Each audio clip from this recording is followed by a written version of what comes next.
La nécessité de mettre en place des dispositifs qui permettent de développer la réflexivité et la réflexivité dans la répétition.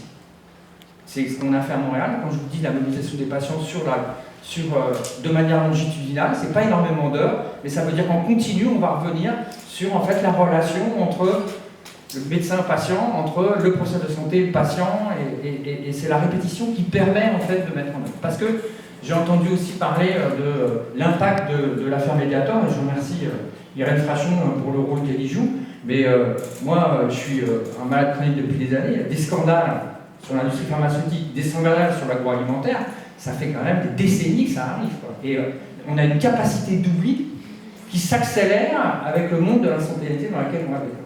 Donc il y a vraiment une histoire à mon sens, d'éveil, et d'éveil, je ne veux pas dire que les gens ne sont pas éveillés, c'est juste qu'on a une société qui nous endort, quoi, régulièrement.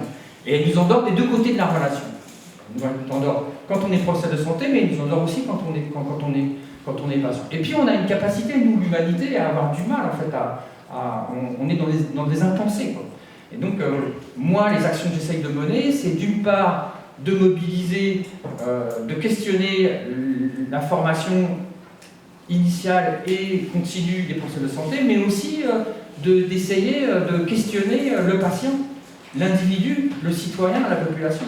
Hier, je suis dans une faculté de médecine, et en écoutant, après on a eu une table ronde, et en écoutant, en fait, je me suis dit, mais aujourd'hui, ce qui devient indispensable dans la faculté de médecine, c'est aussi de former nos médecins, en fait, à vraiment une éducation citoyenne, quoi. Ça me paraît complètement... alors bon, je sais que c'est un peu...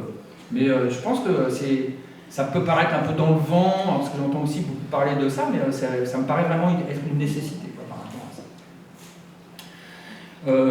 J'ai entendu des choses et j'ai vu des choses, et je les remercie, tous les étudiants. Nous, à Montréal, ce qu'on a fait, enfin, je dis nous, j'y suis plus à Montréal, enfin, j'y suis plus en continu, c'est qu'en fait, on a vraiment misé là-dessus. Pour nous, les agents de changement du système, ce sont les étudiants d'aujourd'hui.